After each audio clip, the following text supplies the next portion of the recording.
tana do la jon kalo kile mugwan wolowla samba fila ni mugwan fila malati fila ni mabele jeni fulono amba fo o bismillah anga don kibaru keneka kibara mbambolo ka do ma yela ka fo ko jikoron kura koni ko o moto taxi tigi do koni bole anina mi moto taxi tigi wantu me client ne la abeka aka moto koni bolo konna la ko bandunu koni marfati la o ya ka moto era koni takatane o konna la sapel mo koni nyano du koni ngase ayela ka fo ko chen koni ni koni tora barakashin konna o ko fe kibara wala mbambolo ka la soma ayela ka fo ko 16e promotion des écoles des sous-officiers olu koni ka sergent jala koni dira uma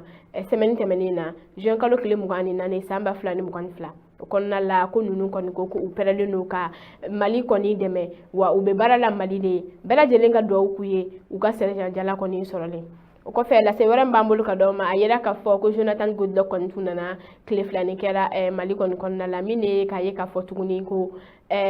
sanction munu koni be mali kan ani kuma chama akap nalin koni kedi kuma koni kala fen chama kan ngaka zena ta koni Jonathan Goodluck be ka yira ka fo ko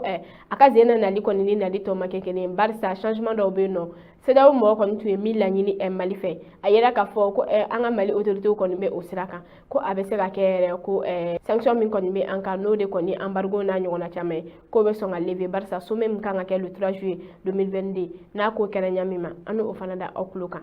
kiwala bambambulu ka doma o de ka fo defu mogo olu koni ka examen damne la bi defu no ye diplôme d'études fondamentales olu mo munu koni be examen la bi akoni damne la jean kalo kile mugwan wuluvla samba flan mugwan fla o konna la premier ministre no ye Dr Shogel ko kala maiga ale koni ni ma ba chama koni tara o keneka u koni ye ko en koni damne sogoni ko école soba konna au centre 2 ani au centre 3 la ou accompagner kunoni ministre de l'éducation nationale ale ni mo chama koni tum faralenu uka o konna la ya ira ka fo ko examen koni damnala defu ko fe u koni mena bagi entamé o ko fe bt ale koni kapuna ato koni mena ke o ko fe rola la sem kuma bolo ka